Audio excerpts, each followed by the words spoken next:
ಸತ್ತವರಿಗೆ ಹೊಣೆ ಯಾರು? ಸತ್ತವರಿಗೆ?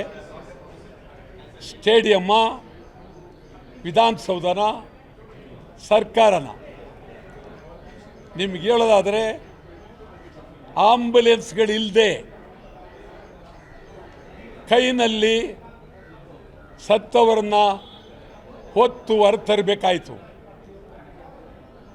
ಯಾವ ವ್ಯವಸ್ಥೆ ಇಲ್ಲ, ಮುನ್ನೆಚ್ಚರಿಕೆ ಇಲ್ಲ. ಪೊಲೀಸ್ ಎಷ್ಟು ಬಂದೋಬಸ್ತ್ ಇರಬೇಕಾಯಿತು, ಅದರಲ್ಲಿ ಕಾಲು ಭಾಗ ಇರಲಿಲ್ಲ. ಇದೆಲ್ಲವನ್ನು ಸರ್ಕಾರ ವ್ಯವಸ್ಥೆ ಮಾಡಬೇಕಾಗಿತ್ತು. ಒಂದು RCBಗೆ ನೀವು ಉತ್ಸವ ಮಾಡಿ, ಮೆರವಣಿಗೆ ಮಾಡಿ, ವಿಧಾನಸೌಧದ ಮುಂದೆ ಅವರಿಗೆ ಗೌರವ ಸೂಚಿಸ್ತಕ್ಕಂಥದ್ದು ಯಾವಾಗ ತೀರ್ಮಾನ ತಗೊಂಡ್ರಿ? ಯಾರು ಈ ತೀರ್ಮಾನಕ್ಕೆ ಹೊಣೆ? ಕಾರಣ ಏನು? ಈ ತೀರ್ಮಾನ ತಗೊಂಡಾಗ ನೀವು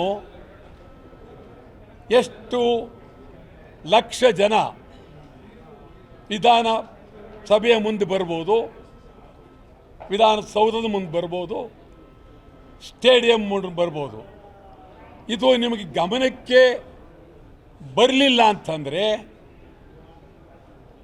ಗುಪ್ತ ಇಲಾಖೆ ಸಂಪೂರ್ಣ ವಿಫಲ, ಪೊಲೀಸ್ ಸಂಪೂರ್ಣ ವಿಫಲ, ಸರ್ಕಾರನೂ ವಿಫಲ.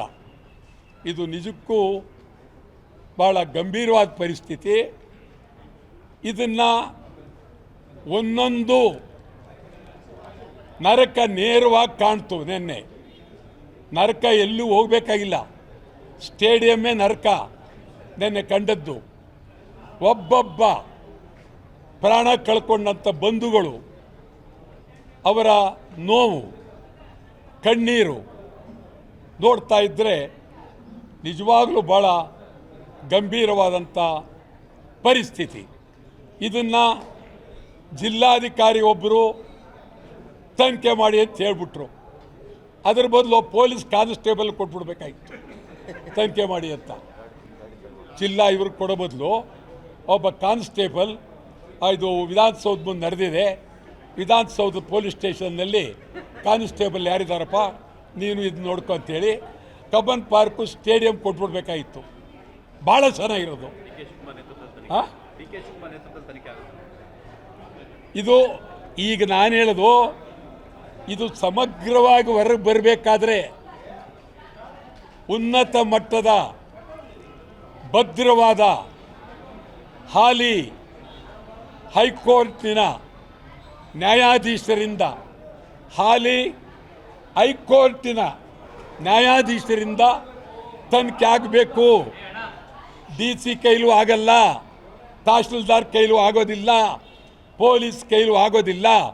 ಉನ್ನತ ಮಟ್ಟದ ಗಟ್ಟಿ ಇರುವ ಹೈಕೋರ್ಟಿನ ನ್ಯಾಯಾಧೀಶರಿಂದ ಸಮಗ್ರವಾಗಿ ತನಿಖೆ ಆಗಲೇಬೇಕು.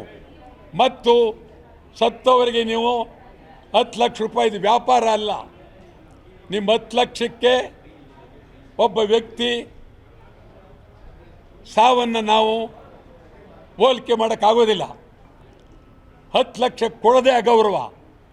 ನೀವು ಇಡೀ ಅವನ ಮುಂದಿನ ಭವಿಷ್ಯದಲ್ಲಿ ಏನೇನಾಗ್ತಾ ಇತ್ತು ಆ ಮನೆಯಲ್ಲಿ ಕೇಳಿ, ಮುಂದಿನ ಭವಿಷ್ಯ ಕನಿಷ್ಠ ಸುಮಾರು 50 ವರ್ಷದ ಜೀವನದ ಬಗ್ಗೆ ಸರ್ಕಾರ ಪ್ರಾಮಾಣಿಕವಾಗಿ ಮಾಡಬೇಕಾಗಿತ್ತು. ಆ ದೃಷ್ಟಿಯಿಂದ ನಾನು ಇದನ್ನು ಉನ್ನತ ಮಟ್ಟದ ತನಿಖೆ ಹೈಕೋರ್ಟ್ ನಡೀಬೇಕು.